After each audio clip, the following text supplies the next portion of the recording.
Hello friends, welcome to royal study. दोस्तों, आज की इस वीडियो में मध्य प्रदेश आबकारी आरक्षक 2022 की एग्जाम के लिए स्पेशल सामान्य ज्ञान की हम क्लास आपके लिए लेकर आए हैं। ये हमारी 5वीं क्लास रहेगी। इससे पहले हम 4 क्लास आपको दे चुके हैं। अब ये कहाँ से देख सकते हैं आप? तो यहाँ पर प्लेलिस्ट की मैं लिंक दे दूंगा आपको आबकारी आरक्षक के लिए स्पेशली। तो उस लिंक पर क्लिक करके आप क्लिक करिएगा तो सभी वीडियोस आपको आ जाएंगे साइंस और जीके के।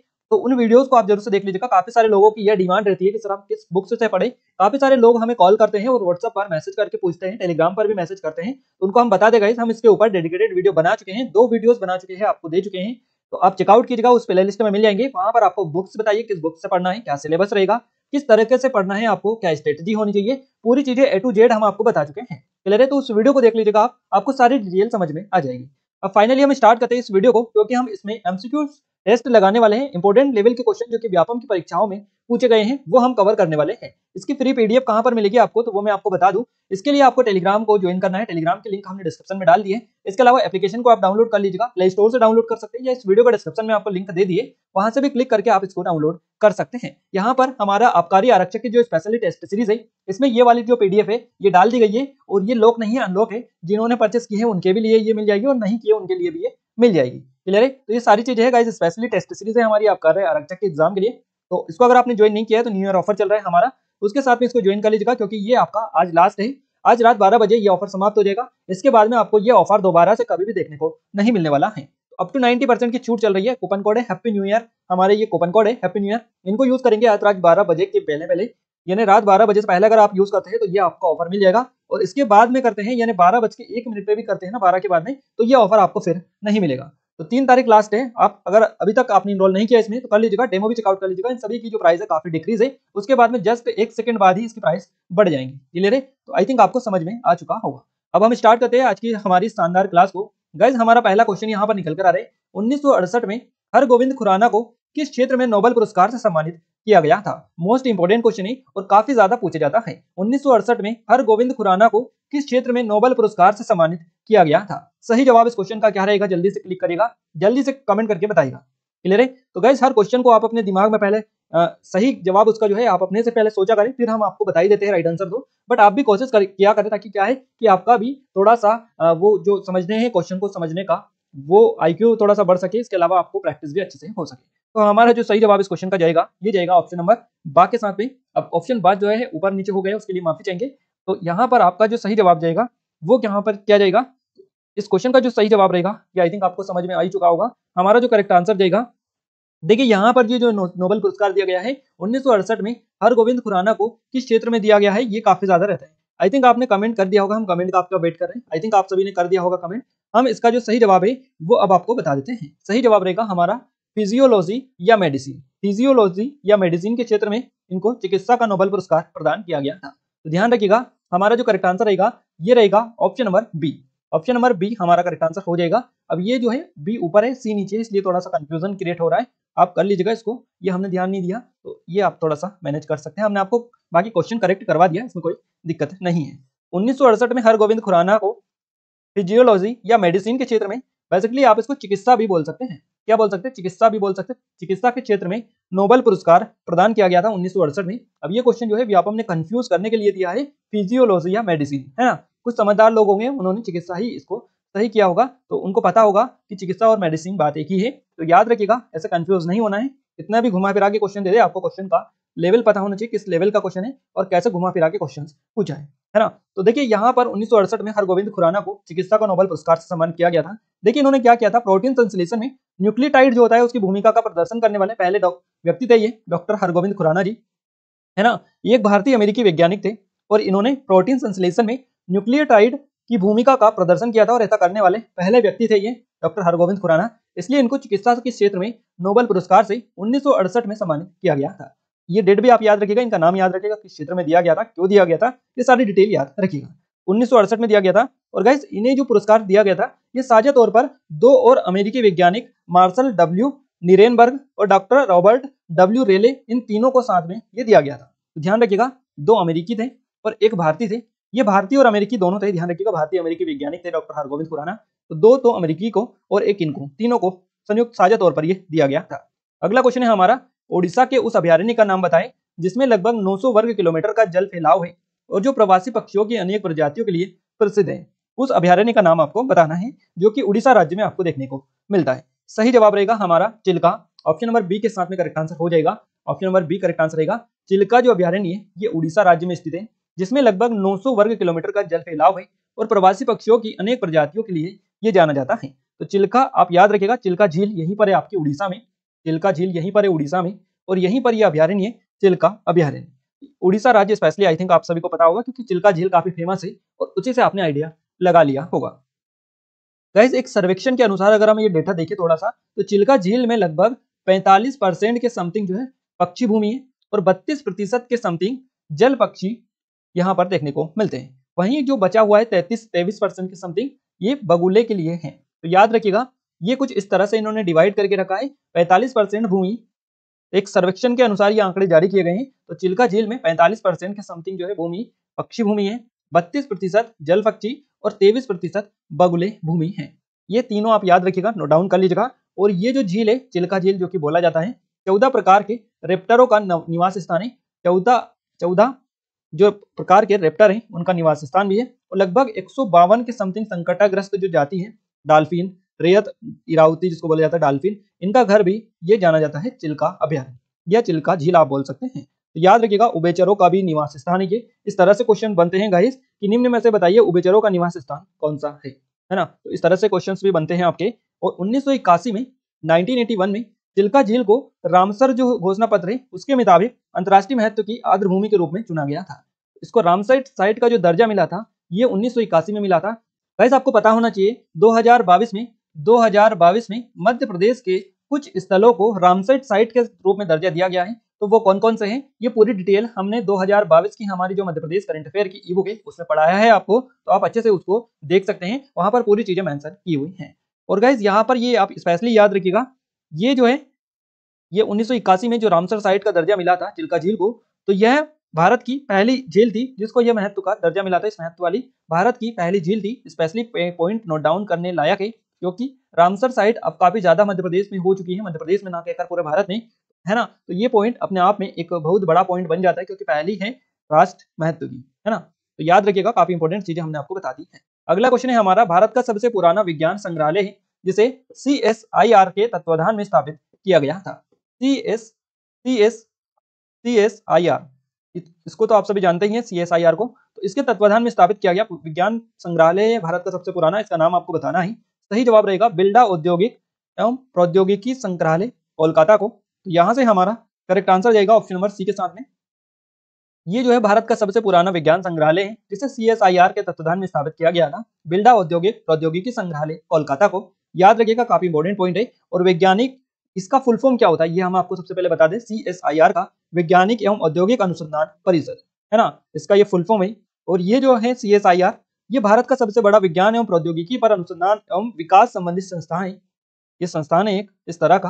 तो याद रखिएगा इसके तत्वाधान में स्थापित किया गया था संग्रहालय। और अगर हम बात करें CSIR की तो इसकी स्थापना कब की गई थी 1942 में, याद रखिएगा। अगला क्वेश्चन है हमारा गाइस, गुजरात के पालनपुर के शहर को आप किस व्यापार से संबंध करेंगे, है ना। तो ये जो शहर है पालनपुर जो कि गुजरात राज्य में आता है ये किस व्यापार के लिए जाना जाता है, आप सीधी भाषा में कहें तो ऐसा बोल सकते हैं। सही जवाब रहेगा हमारा ऑप्शन नंबर सी, हीरा व्यापार और पॉलिसिंग के लिए ये बेसिकली प्रसिद्ध है या संबंध रखता है, हीरा व्यापार और पॉलिसिंग के लिए। तो सी ऑप्शन इस क्वेश्चन का सही जवाब रहेगा। पालनपुर जो ये है शहर ये आपका गुजरात में देखने को मिलता है, गुजरात प्रांत का एक शहर इसको बोला जा सकता है। अब ये जो शहर है ये डेयरी, इसके अलावा वस्त्र के अलावा हीरा जो कि चमकाने, हीरा चमकाने और संगमरमर, इन सभी उद्योगों के लिए ये जो है बेसिकली जाना जाता है। अब हमें जो ऑप्शंस मिले हैं उस हिसाब से हमारा जो करेक्ट आंसर रहेगा ये रहेगा ऑप्शन नंबर सी, है ना। उस हिसाब से यही हमारा करेक्ट आंसर रहेगा। अगर कुछ और दे रखता है इसमें, डेयरी दे रखता है और ये ऑप्शन ना होता तो वो सही जवाब रहता। ऑप्शंस के ऊपर डिपेंड करता है कि आपका सही जवाब क्या रहेगा, है ना। पालनपुरी जो है ये बेसिकली इटारस और ये एक तरह की सुगंध होती है इसके लिए जाना जाता है। और इस शहर के उपनाम की अगर हम बात करें, ये जो शहर है पालनपुर, इसके शहर के उपनाम की अगर हम बात करें तो फूलों का शहर भी इसको बोला जाता है, फूलों का शहर, है ना। तो याद रखिएगा ऐसा कौन सा शहर है जिसको फूलों का शहर कहा जाता है, तो ये पालनपुर शहर है जो कि गुजरात स्टेट में आता है। पालनपुर जो है इसके अलावा हस्तशिल्प जो है इसके लिए भी काफी ज्यादा जाना जाता है। अगला क्वेश्चन है हमारा, विश्व जनसंख्या दिवस प्रत्येक वर्ष कब मनाया जाता है। तो विश्व जनसंख्या दिवस प्रत्येक वर्ष मनाया जाता है 11 जुलाई को। 11 जुलाई हर साल मनाया जाता है जनसंख्या दिवस। याद रखिएगा हमारा ऑप्शन नंबर फर्स्ट इस क्वेश्चन का सही जवाब रहेगा। और इसका उद्देश्य क्या है मनाया जाने का, ये क्यों मनाया जाता है, इसका उद्देश्य क्या है? तो इसका उद्देश्य तो आप सभी को बताइए, उद्देश्य है जनसंख्या संबंधित समस्याओं पर वैश्विक चेतना जागृत करना। इसका उद्देश्य है विश्व जनसंख्या दिवस का। क्लियर है गाइज? हमारी कुछ ऑनलाइन टेस्ट सीरीज है, जैसे कि मध्य प्रदेश पटवारी के लिए, एमपी आबकारी आरक्षक और एमपी जीके की टॉपिक वाइज टेस्ट सीरीज है। इन सभी पर न्यू ईयर स्पेशल ऑफर के तहत काफी अच्छा स्पेशल ऑफर है, ये आपको काफी कम रेट में मिल रही है। तो आप अगर आप अभी तक आपने इनरोल नहीं किया तो कर लीजिएगा, क्योंकि लास्ट डे आपके लिए है आज रात 12 बजे ये ऑफर समाप्त हो जाएगा। उसके बाद में ये ऑफर आपको दोबारा से नहीं मिलने वाला है। अगर आपको कोई डाउट है, कुछ क्वेरीज है, तो आप हमें नंबर पर कॉन्टैक्ट कर सकते हैं, जहां पर आपकी पूरी हेल्प की जाएगी। क्लियर? तो डेमो भी चेकआउट कीजिएगा, एप्लीकेशन को डाउनलोड आप कर लीजिएगा। ये हमारी ई बुक्स हैं 2022 की, जनवरी से दिसंबर 2022 का पूरा करंट अफेयर है। इसमें 2021 का है और इसमें 2020 का अवेलेबल है। तो इसमें भी न्यू ईयर ऑफर के तहत काफी अच्छा स्पेशल ऑफर चल रहा है। डेमो आप एप्लीकेशन पर चेकआउट कर सकते हैं। कोई डाउट है, कुछ क्वेरीज है, तो आप हमें कॉन्टैक्ट कर सकते हैं। ये हमारा वीडियो कोर्स है एमपी जीके का, इस पर भी स्पेशल ऑफर है। तो इन सभी पर स्पेशल ऑफर चल रहा है 90% का। Happy new year coupon code है हमारे। तो आप 3 तारीख आज ही है और आज रात 12 बजे से पहले इसको अगर अप्लाई नहीं किया है इन कूपन कोड को, तो अप्लाई करके और परचेस कर लें। दोबारा से ये ऑफर आपको नहीं मिलेगा। एप्लीकेशन को डाउनलोड कर लीजिएगा, डिस्क्रिप्शन में लिंक है, टेलीग्राम को भी ज्वाइन कर लीजिएगा, क्योंकि करंट की जो अपडेट होती है वैकेंसी से रिलेटेड करंट की, ये सबसे पहले हम टेलीग्राम पर ही आपको अपडेट करते हैं। क्लियर है? तो ये देख लीजिएगा, सारी चीजें हम आपको ऑलरेडी बता चुके हैं, किसकी कितनी प्राइस है ये भी आप चेक कर लीजिएगा एक बार। गाइस हम कंटिन्यू करते हैं हमारे अगले क्वेश्चन से। संविधान सभा एक अविभाजित भारत के लिए निर्वाचित पहली बार रिक्त स्थान को मिली, है ना? तो संविधान सभा पहली बार कब मिली, जो कि अविभाजित भारत के लिए निर्वाचित थी, ये पहली बार किस तारीख को मिली? सही जवाब इस क्वेश्चन का जो चला जाएगा, ये चला जाएगा ऑप्शन नंबर बी के साथ में, क्योंकि 9 दिसंबर 1946 को संविधान सभा पहली बार मिली थी। तो 9 दिसंबर 1946 हमारा बी ऑप्शन इस क्वेश्चन का सही जवाब रहेगा। भारत के संविधान सभा का चुनाव भारतीय संविधान की रचना के लिए किया गया था। इसलिए किया गया था, भारतीय संविधान को बनाने के लिए भारतीय संविधान सभा का चुनाव किया गया था। ये तो आप सभी को आई थिंक पता है। और गाइस ग्रेट ब्रिटेन है, इसने स्वतंत्र होने के बाद संविधान सभा के सदस्य ही प्रथम संसद के सदस्य के बने। कैबिनेट जो मिशन थी, इसकी संस्तुतियों के आधार पर भारतीय संविधान का निर्माण करने वाली संविधान जो सभा है, इसका गठन किया गया। और इसका गठन कब किया गया? ये किया गया जुलाई 1946 में। जुलाई 1946 में ये किया गया था, इसके गठन का जो संविधान सभा का गठन। याद रखिएगा, इसके बाद में 9 दिसंबर को आता है, 9 दिसंबर आता है, और 9 दिसंबर 1946 को संविधान सभा की प्रथम बैठक हुई, जो कि नई दिल्ली के काउंसिल चैम्बर में हुई, है ना? पुस्तकालय जो भवन था इसमें। तो 9 दिसंबर 1946 को ये हुई। और सभा के सबसे जो बुजुर्ग व्यक्ति थे या सदस्य थे, आप बोल सकते हैं, सभा इस संविधान सभा की जो बैठक हुई थी 9 दिसंबर 1946 को, इसमें सबसे वृद्ध जो या बुजुर्ग सदस्य जो थे, इनका नाम था डॉक्टर सच्चिदानंद सिन्हा। डॉक्टर सच्चिदानंद सिन्हा, इनको सभा का अस्थायी अध्यक्ष चुना गया था। 9 दिसंबर 1946 को चुना गया था, पूरी बात आप सुनिएगा। 9 दिसंबर 1946 को इनको सभा का अस्थायी अध्यक्ष चुना गया था। सबसे बुजुर्ग सदस्य थे, तो इनको यह चुना गया था। इसके अलावा मुस्लिम जो लीग था, इसने बैठक का बहिष्कार किया था। और उसके बाद में पाकिस्तान के लिए इन्होंने बिल्कुल अलग से संविधान की मांग प्रारंभ कर दी थी। तो ये कुछ चीजें हुई थी संविधान सभा से रिलेटेड, जो कि मैंने आपको बता दी है। अगला क्वेश्चन है, किस भारतीय मुक्केबाज ने हाल ही में WBO Asia Pacific super middle weight और WBO oriental super middle weight खिताब में दोहरी जीत हासिल की थी? अब ये हाल ही दे रखा है, क्योंकि ये क्वेश्चन तो काफी पुराना है करंट अफेयर का, और ये क्वेश्चन आज का नहीं है, हाल ही लिखा है भले ये, क्योंकि ये इसलिए लिखा है क्योंकि ये आपके एग्जाम में पूछा गया था। कौन से एग्जाम में पूछा गया था? तो ये आपका जो क्वेश्चन बना था, ये आपका कांस्टेबल या फिर पटवारी में पूछा गया था। 2017-18 के समथिंग का क्वेश्चन है ये, उस टाइम का ही करंट अफेयर ये हो सकता है, उस टाइम का ही करंट अफेयर का क्वेश्चन ये है। क्लियर है? तो गाइस यहाँ पर बात निकली है इस क्वेश्चन की, और इस क्वेश्चन का जो सही जवाब जाएगा, ये विजेंदर सिंह के फेवर में जाएगा, क्योंकि भारतीय मुक्केबाज है ये विजेंदर सिंह, और इन्होंने WBO Asia Pacific super middle weight और WBO oriental super middle weight खिताब में दोहरी जीत हासिल की थी। तो विजेंदर सिंह हमारा डी ऑप्शन इस क्वेश्चन का सही जवाब चला जाएगा। और विजेंदर सिंह ने गाइस 2004 में एथेंस ओलंपिक में सर्वप्रथम भाग लिया था। तो इनसे ये क्वेश्चन भी बन सकता है। और अभी क्वेश्चन बना था अपने कांस्टेबल के एग्जाम में कि विजेंदर सिंह बताइए किस खेल से संबंधित है, तो मुक्केबाजी से संबंधित है। इनका ये भी याद रखिएगा, भारतीय स्टार है ये मुक्केबाजी वीरेंद्र सिंह। इन्होंने दिसंबर 2017 में अपने जो WBO एशिया पैसिफिक और WBO ओरिएंटल खिताब का सफल बचाव किया था। तो ये 2017 का करंट अफेयर का क्वेश्चन है, ये तो क्लियर आपका हो चुका है ना? इसके साथ ही विजेंदर ने प्रो बॉक्सिंग में लगातार 10वीं जीत जो है ये भी दर्ज की थी। अगला क्वेश्चन है हमारा, 2017 में भारत में निम्नलिखित अंतर्राष्ट्रीय फुटबॉल आयोजनों में से कौन सा आयोजित किया गया था? कौन सा आयोजित किया गया था 2017 में? तो इस क्वेश्चन का जो सही जवाब रहेगा, ये रहेगा फीफा अंडर 17 विश्व कप, ये आयोजित किया गया था 2017 में। याद रखिएगा, डी ऑप्शन हमारा इस क्वेश्चन का सही जवाब चला जाएगा। और ये 2017 का जो फीफा वर्ल्ड कप था, 2017 का FIFA world cup under 17 under 17 ये विश्व कप 17वां फीफा अंडर 17 विश्व कप था, ध्यान रखिएगा। और टूर्नामेंट पहली बार भारत ने फीफा टूर्नामेंट की मेजबानी की थी। इस तरह से भी क्वेश्चन बन सकता है। अगला क्वेश्चन है, पहले भारतीय प्रौद्योगिकी संस्थान का नाम बताएं जिसका 1951 में औपचारिक रूप से उद्घाटन हुआ था। इसका नाम क्या है? इसका नाम है IIT खड़गपुर। IIT खड़गपुर हमारा डी ऑप्शन इस क्वेश्चन का सही जवाब रहेगा। ये भारत का पहला भारतीय प्रौद्योगिकी संस्थान है ना, पहला भारतीय प्रौद्योगिकी संस्थान है जिसका 1951 में औपचारिक रूप से उद्घाटन हुआ था। IIT खड़गपुर का हुआ था, याद रखिएगा 1951 में हुआ था ये भी आप नोट डाउन कीजिएगा। और ये अभियांत्रिकी, इंजीनियरिंग और प्रौद्योगिकी उन्मुख एक स्वायत्त उच्च शिक्षा का संस्थान है।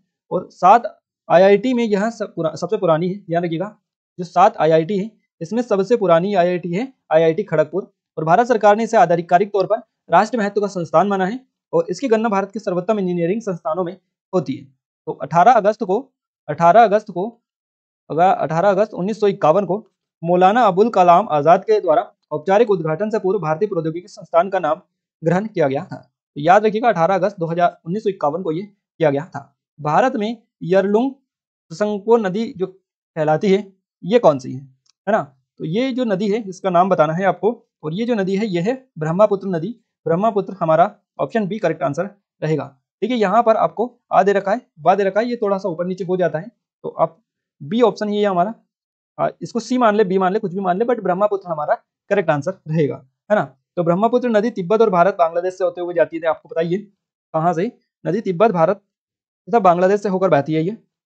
और ब्रह्मपुत्र का जो उद्गम है ये तिब्बत के दक्षिण में मानसरोवर के निकट एक स्थान है, या हिमवाह उसको आप बोल सकते हैं।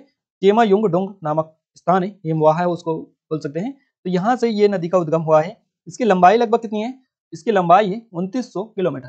कितनी? 2900 किलोमीटर इसकी लंबाई है, 2900 किलोमीटर। और ये जो नदी है तिब्बत में यार्लुंग त्संगपो या सांपो इन नामों से जानी जाती है। और अरुणाचल प्रदेश जो है, अरुणाचल प्रदेश, इसमें इसको डिही बोला जाता है। और असम में ब्रह्मपुत्र इसको बोला जाता है। अलग अलग राज्यों में भी इसको नाम दिया गया है। इसके अलावा बांग्लादेश में कुछ और ही नाम से इसको जाना जाता है। ये जो नदी है बांग्लादेश की सीमा में जमुना के नाम से जानी जाती है। जमुना के नाम से बहती है, दक्षिण में बहती हुई। और गंगा की मूल शाखा है पद्मा, उसमें मिल जाती है और उसके साथ में मिलकर बंगाल की खाड़ी में जाकर गिर जाती है। तो ये बांग्लादेश में जब बहती है, बांग्लादेश की सीमा में, तो जमुना के नाम से ये बहती है, ध्यान रखिएगा। अगला क्वेश्चन है हमारा, वर्ष 2011 की जनगणना के अनुसार मध्य प्रदेश के किस जिले में साक्षरता की दर सबसे कम है? 2011 की आंकड़े के अनुसार आपको बताना है। तो अलीराजपुर जिला हमारा सही जवाब रहेगा, बी ऑप्शन। वर्ष 2011 की जनगणना के अनुसार मध्य प्रदेश में साक्षरता दर कितनी है? तो मध्य प्रदेश में जो साक्षरता दर है ये है 69.32%। और इसमें अगर हम पुरुषों की देखें, मेल की इसमें देखें पुरुषों की, तो ये है 78.73%। वहीं अगर हम बात करें फीमेल की, तो फीमेल की जो है ये हो जाएंगी 59.2%। याद रखिएगा, नोट डाउन कर लीजिएगा। और अगर हम बात करें न्यूनतम साक्षरता दर वाले जिलों की, जो कि प्रतिशत के आधार पर, तो इसमें अलीराजपुर की सबसे कम साक्षरता दर है। इसके बाद में आपका आता है झाबुआ जिला। झाबुआ के बाद में झाबुआ की कितनी है और अलीराजपुर की कितनी है, मैं भी आपको नोट डाउन करवा दूं, क्योंकि यह कम से कम वाली पूछी जाती है, ज्यादा से ज्यादा वाली पूछी जाती है। तो 36.1% तो आपकी अलीराजपुर की है। और झाबुआ की कितनी है? इसकी है 43.3% के समथिंग, है ना। झाबुआ के बाद में भी बड़वानी, श्योपुर, धार ये जिले आते हैं, इनको भी आप एक नजर देख लीजिए। अगला क्वेश्चन है हमारा, भारतीय रेलवे ने मध्य प्रदेश के किस रेलवे स्टेशन का प्रबंध करने के लिए बंसल ग्रुप के साथ एक अनुबंध किया है? तो इस क्वेश्चन का जो सही जवाब रहेगा ये रहेगा हबीबगंज, जिसका नाम अब रानी कमलापति कर दिया है। और ये अब कंप्लीट हो चुका है। उस टाइम पर 2016-17 की बात है ये, और उस टाइम पर ये बंसल ग्रुप के साथ में इन्होंने अनुबंध किया था। तो भारतीय रेलवे ने किया था, मध्य प्रदेश के रेलवे स्टेशन है हबीबगंज रेलवे स्टेशन, इसका प्रबंधन बंसल ग्रुप को दिया था, क्योंकि प्रबंधन करने के लिए, है ना, बंसल ग्रुप के साथ में इन्होंने एक अनुबंध किया था। तो ये रेलवे के द्वारा किया गया था। हबीबगंज हमारा करेक्ट आंसर इस क्वेश्चन का हो जाएगा। अब ये कहाँ पर है हबीबगंज रेलवे स्टेशन? तो ये आपका भोपाल में स्थित है, और ये इसका नाम बदलकर रानी कमलापति के नाम पर कर दिया है, कमलापति के नाम पर इसका नाम कर दिया है। इसके अलावा गाइस, एयरपोर्ट वाली सुविधाओं वाला भारत का पहला रेलवे स्टेशन ये है। एयरपोर्ट जैसी सुविधा वाला भारत का पहला रेलवे स्टेशन है, जो कि रानी कमलापति रेलवे स्टेशन है। और इसी की तर्ज पर जबलपुर में आपका मदन महल जो रेलवे स्टेशन है, मदन महल रेलवे स्टेशन, उसको भी बनाया जा रहा है। तो वो सेकंड नंबर का रहेगा। इसके बाद में सेकंड नंबर का जबलपुर में रहेगा, फर्स्ट नंबर का आपका भोपाल में है। ये भी आप थोड़ा सा नोट डाउन कीजिएगा, चीजें क्वेश्चन बनते हैं। और हमने हमारी जो ई बुक है 2022 की एमपी करंट अफेयर की, उसमें हमने पूरे डिटेल में इसको बताया हुआ है। तो याद रखिएगा, काफी इंपॉर्टेंट है। अगला क्वेश्चन है हमारा गाइस, शाजापुर के गिरवर गांव में भगवान हनुमान की मूर्ति रिक्त स्थान सदी से है। कितनी, कौन सी सदी से है? तो ये जो मूर्ति है ये 5वीं सदी से है, 5वीं सदी से है। फर्स्ट ऑप्शन करेक्ट आंसर हो जाएगा। शाजापुर के गिरवर गांव में भगवान हनुमान जी की 5वीं सदी की मूर्ति जो है ये देखने को मिलती है। तो याद रखिएगा 5वीं सदी का प्रसिद्ध हनुमान मंदिर यहाँ पर है। इसके अलावा गाइस यहाँ पर एक बोलाई गांव है, बोलाई गांव, इसमें एक ऐसा मंदिर है जहां से गुजरते समय हर ट्रेन धीमी हो जाती है ना। तो ये फैक्ट भी आप याद रखिएगा क्योंकि ये जीके का फैक्ट है ना। तो इस क्वेश्चन इस तरह से भी बन सकता है कि मध्य प्रदेश का ऐसा कौन सा गांव है या शहर है जहां से गुजरते समय ट्रेन धीमी हो जाती है, या ये शहर किस जिले में है ना, किस राज्य में है, ऐसा भी पूछा जा सकता है। तो ये शाजापुर जिले का बोलाई गांव है जहां से ट्रेन गुजरते समय ट्रेन धीमी हो जाती है। मंदिर के सामने से गुजरते समय ट्रेन जो है धीमी होने का जो कारण है ये क्या है, इसके पीछे भी यहाँ पर फैक्ट निकल कर आया था एक, इसके पीछे का जो कारण है इस मंदिर से जुड़ी आस्था को बताया गया था इस फैक्ट में। तो याद रखिएगा इसके पीछे का जो कारण है ये इसी मंदिर से जुड़ी हुई आस्था है। और ये जो मंदिर है 5वीं सदी का मंदिर है। ये मंदिर करीबन कितना पुराना है, इस तरह से क्वेश्चन बने तो लगभग 600 साल के लगभग पुराना ये है ना। और श्री सिद्धवीर खेड़ापति हनुमान मंदिर रतलाम भोपाल रेलवे ट्रैक के बीच में बोलाई स्टेशन से करीब 1 किलोमीटर की दूरी पर ये स्थित है। तो याद रखिएगा बोलाई मंदिर को या बोलाई गांव को, जो कि ट्रेन की धीमी गति के लिए स्पेशली जाना जाता है। अगला क्वेश्चन है हमारा, खरगोन जिले में सबसे प्रसिद्ध साड़ी का नाम क्या है? खरगोन जिले में सबसे प्रसिद्ध साड़ी का नाम क्या है? देखिए 2 ही साड़ियां मध्य प्रदेश में सबसे ज्यादा फेमस है, एक तो चंदेरी की और दूसरी महेश्वरी की, है ना। दो ही मध्य प्रदेश में सबसे ज्यादा फेमस है साड़ियां। तो खरगोन जिले में इसमें कौन सी आती है ना। तो यहाँ पर आपको बताइए चंदेरी कौन से जिले में आती है, ये आती है आपकी अशोकनगर में। और आपकी खरगोन जो ये महेश्वरी जो आती है ये कौन से में आती है, ये आपकी आती है खरगोन में, खरगोन में। आपका सही जवाब आपको मिल चुका है, हमारा करेक्ट आंसर बी ऑप्शन हो जाएगा क्योंकि हमसे पूछा है खरगोन जिले की, खरगोन जिले की प्रसिद्ध हो जाएगी महेश्वरी साड़ियां, है ना। इस तरह से आप क्लिक करें इन क्वेश्चनों को। और ये जो शहर है महेश्वर, ये बहुत ही सुंदर शहर है और भव्य घाट के लिए जाना जाता है। आपको बताइए भव्य घाट यहाँ पर बना हुआ है, महेश्वरी साड़ियों के लिए जाना जाता है। और यहाँ पर काफी सारी चीजें आपको देखने को मिलती है। महेश्वर में जो साड़ियाँ निर्मित होती हैं ये देश भर में प्रसिद्ध है। इसके अलावा भी यहाँ पर महेश्वरी जो साड़ियाँ इसके नाम से काफी ज्यादा ये चीजें देखने को मिलती है। तो याद रखिएगा स्पेशली फैक्ट, बाकी आगे आने वाले क्वेश्चंस में हम और इनको कवर करेंगे अलग अलग फैक्ट। ग्रीष्मकाल के दौरान 1948 से 1956 तक मध्य भारत की राजधानी का नाम बताइए। ग्रीष्मकाल के दौरान की बात की जा रही है, 1948 से 56 के बीच में मध्य भारत की राजधानी का। तो आपका सही जवाब रहेगा इंदौर को, क्योंकि गाइस इसकी 2 राजधानियां थी, एक थी ग्वालियर, है ना, और एक थी इंदौर। अब ये जो दोनों हैं इस तरह से रहती थी कि ग्रीष्म काल में इंदौर रहती थी और बाकी आपकी ग्वालियर रहती थी। तो 6 महीने यहाँ पर रहती थी और 6 महीने यहाँ पर रहती थी। तो इस तरह से यहाँ राजधानियां हुआ करती थी। तो याद रखिएगा इस तरह से क्वेश्चंस बने तो आगे से आपको याद रखना है, ग्रीष्मकाल पूछे तो आपका इंदौर रहेगा, बाकी और पूछे तो ग्वालियर आपका सही जवाब रहेगा। अगले क्वेश्चन की ओर आगे बढ़ते हैं। हम आपको देखिए यहाँ पर आपको कवर करवाई दे, ये जो ग्वालियर है, इंदौर, इंदौर तो हमने आपको बता दिया। ग्रीष्मकाल के दौरान 1948 से 56 तक मध्य भारत की जो राजधानी थी ये इंदौर थी ग्रीष्मकाल के दौरान। और इसके अलावा आपसे क्वेश्चन बन सकता है कि मध्य भारत ग्रीष्मकाल के दौरान तो हो गया है हमारा, ये एक और काल रहता है शीतकाल, शीतकाल, है ना, शीतकाल। अगर आपसे क्वेश्चन बने कि शीतकाल के दौरान 1948 से 56 के मध्य भारत की राजधानी का नाम बताइए, ये जाएगा ग्वालियर, है ना। और अगर ग्रीष्मकाल पूछे तो ये जाएगा इंदौर। इस तरह से आपको इनको क्लिक करना है। ग्रीष्मकाल इंदौर और शीतकाल ग्वालियर राजधानी होगी। और ये जो सिलसिला है ये कब तक चला था, तो 1956 तक अस्तित्व में आया था मध्य प्रदेश, उस तक ये चला था, 48 से 56 के बीच में ये चीजें हुई थी इसमें।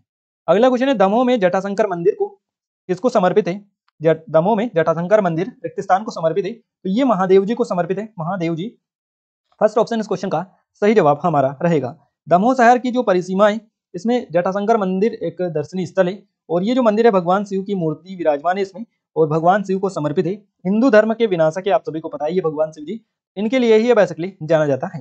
धार्मिक महत्व के साथ साथ जटाशंकर जो मंदिर है इसकी प्राकृतिक सौंदर्यता भी है, ये देखते ही बनती है। और यहाँ पर लोग शांति और प्राकृतिक वातावरण का आनंद लेने के लिए आते हैं। ये सारी चीजें आपको बताइए, कोई बताने वाली बात नहीं है। तो जटाशंकर मंदिर कहाँ पर देखने को मिलता है? आपका दमोह में देखने को मिलता है। अगला क्वेश्चन है, रिक्त स्थान वर्ष में इंदौर नगर निगम या आईएमसी की स्थापना हुई थी, है ना। आईएमसी की स्थापना कब हुई थी? इस तरह से क्वेश्चन बन सकता है आपका, इंदौर नगर निगम, है ना। तो इस क्वेश्चन का जो सही जवाब रहेगा ये रहेगा 1956 में। 1956 हमारा सी ऑप्शन करेक्ट आंसर हो जाएगा। 1956 में इंदौर नगर निगम की स्थापना की गई थी और आजादी के बाद इंदौर शहर मध्य भारत में शामिल किया गया था। और मध्य भारत की स्थानीय सरकारी जो विभाग था इसके द्वारा नगर पालिका की जो पहली श्रेणी घोषित किया गया था इसको। और 1956 के बाद में 1956 और राज्य की जो पुनर्गठन के दौरान इंदौर शहर में शामिल किया गया था इसको, और उसी वर्ष इसे नगर निगम भी घोषित कर दिया था। इंदौर शहर को क्या गया था 1956 में।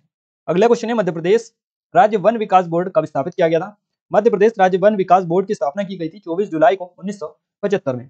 24 जुलाई 1975 को राज्य वन विकास निगम की स्थापना की गई थी। राष्ट्रीय कृषि आयोग की वर्ष 1972 में, है ना, 1972 में एक फॉरेस्ट्री मैन ऑफ फॉरेस्ट करके शीर्षक था, उसके प्रस्तुत अंतरिम जो रपट थी उसकी अनुशंसा पर ये चीजें की गई थी। तो याद रखिएगा मध्य प्रदेश राज्य वन विकास बोर्ड की जो स्थापना की गई थी ये की गई थी 24 जुलाई 1975 को।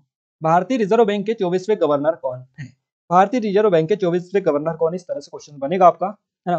भारतीय रिजर्व बैंक के 24वें गवर्नर कौन है? सही जवाब रहेगा हमारा 24वें नंबर का हमसे पूछा है कि 24वें नंबर के गवर्नर कौन है, और इनका नाम है उर्जित पटेल। उर्जित पटेल थे 24वें नंबर के गवर्नर। तो हमारा फर्स्ट ऑप्शन इस क्वेश्चन का सही जवाब रहेगा। और ये गए सितंबर 2016 में जो रघुराम राजन जी थे, इनकी रिटायर्ड हुए थे, ये सेवानिवृत्त हुए थे, तो इसके बाद में इन्होंने उर्जित पटेल ने ही ग्रहण किया था पदभार इनका। तो याद रखिएगा 20 अगस्त को बने थे ये, 20 अगस्त को 2016 में, 20 अगस्त 2016 को उर्जित पटेल को भारतीय रिजर्व बैंक के 24वें गवर्नर के रूप में नियुक्त किया गया था। तो याद रखिएगा ये चीजें, है ना। और देखिए यहाँ पर जो है डिप्टी गवर्नर थे इससे पहले, उर्जित पटेल जो है ये इससे पहले डिप्टी गवर्नर थे, अब उसके बाद में इनको गवर्नर बना दिया गया। आरबीआई के डिप्टी गवर्नर पद पर ही कार्यरत है, ये पॉइंट भी आप नोट डाउन कीजिएगा। अगर हम बात करें आरबीआई की रिजर्व बैंक ऑफ इंडिया इसकी, तो इसकी स्थापना कब की गई थी? 1 अप्रैल को की गई थी, अप्रैल को 1935 में, है ना, 1935 में की गई थी। Reserve bank of India act कौन सा था? ये एक्ट पूछा जाए आपसे तो ये एक्ट था 1934, इसका तहत इसकी स्थापना की गई थी। अगला क्वेश्चन है हमारा, प्राचीन काल में कौन सा शहर अवंतिका के नाम से जाना जाता था? सही जवाब रहेगा ऑप्शन फर्स्ट उज्जैन को। प्राचीन काल में उज्जैन को अवंतिका के नाम से जाना जाता था। इसके अलावा भी गाइस इसके कई सारे नाम हैं, जैसे कि उज्जैनी, अवंतिका, कनक श्रृंगा, इसको स्पेशली याद रखिएगा। कनक श्रृंगा ये काफी ज्यादा पूछा जाता है। उज्जैन जो है ये मंदिरों की नगरी है, कई सारे तीर्थ स्थल यहाँ पर देखने को मिलते हैं, और उज्जैन मध्य प्रदेश राज्य का एक महत्वपूर्ण शहर है जो कि आपका शिप्रा नदी के तट पर बसा हुआ है। यहाँ पर कुंभ मेले का आयोजन किया जाता है, सिंहस्थ कुंभ का, जो कि हर 12 वर्ष के अंतराल में किया जाता है। तो याद रखिएगा। और राजा विक्रमादित्य के राज्य की राजधानी ये थी, है उज्जैन। इसे कालिदास की नगरी के नाम से भी जाना जाता है। संदीपनी आश्रम यहाँ पर है, मंगलनाथ का मंदिर यहाँ पर है, मंगलनाथ के जो कि पृथ्वी का केंद्र जिसे बोला जाता है, याद रखिएगा। और भगवान शिव के 12 ज्योतिर्लिंगों में से एक महाकाल की नगरी भी इसको जाना जाता है। उज्जैन शहर के जो राजा हैं ये कौन है? तो ये महाकाल भगवान ही है राजा। तो याद रखिएगा इस तरह से काफी ज्यादा क्वेश्चंस जो हैं यहाँ पर आपके बनते हैं, क्योंकि हमने आपको सारे कवर करवा दिए हैं। गाइस यहाँ पर जितने भी क्वेश्चंस लिए थे जीके के पूरे हमने कवर कर लिए हैं। हमारा न्यू ईयर स्पेशल ऑफर है, अगर आपने अभी तक इनरोल नहीं किया है तो कर लीजिएगा। आज रात 12 बजे तक लास्ट ऑफर है, इसके बाद में ये ऑफर सब हमेशा के लिए समाप्त हो जाएगा, क्योंकि दोबारा से ये आपको नहीं मिलेगा। Happy new year coupon code है हमारे, ये स्पेशल प्राइजेस है जिसमें आपको अभी कोर्स मिल रहा है, तो इनको चेकआउट कर लीजिएगा। Coupon code happy new year है और 3 तारीख लास्ट है, रात 12 बजे अप टू 90% की छूट आपको दी जा रही है। आप चेकआउट कर लीजिएगा, सारी डिटेल आपको यहाँ पर दे रखी है। एप्लीकेशन को टेलीग्राम को ज्वाइन कर लीजिएगा। और ये हमारी स्पेशली टेस्ट सीरीज है आबकारी की, पटवारी की, एमपी जीके की टॉपिक वाइज टेस्ट सीरीज है। हमारा 2022 का एमपी का करंट अफेयर की ईबुक है, 2021-20 की भी अवेलेबल है। इसके अलावा हमारा स्पेशल एमपी जीके का वीडियो कोर्स भी है, तो इन सभी की लिंक डिस्क्रिप्शन में डाल दिए, जहां से आप चेकआउट कर सकते हैं। टेलीग्राम को भी ज्वाइन कर लीजिएगा, एप्लीकेशन को भी आप डाउनलोड कर लीजिएगा। ये वीडियो आपको कैसा लगा कैसा नहीं लगा आप हमें कमेंट के माध्यम से कमेंट में जरूर बताइएगा। और अगर आप चाहते हैं कि ऐसे ही वीडियोस आपको डेली मिलते रहें तो आप हमें कमेंट करके कमेंट में जरूर से बता सकते हैं। आज के इस वीडियो में बस इतना ही गाइस, मिलते हैं हमारे नेक्स्ट स्टडी वीडियो में, तब तक के लिए जय हिंद, वंदे मातरम।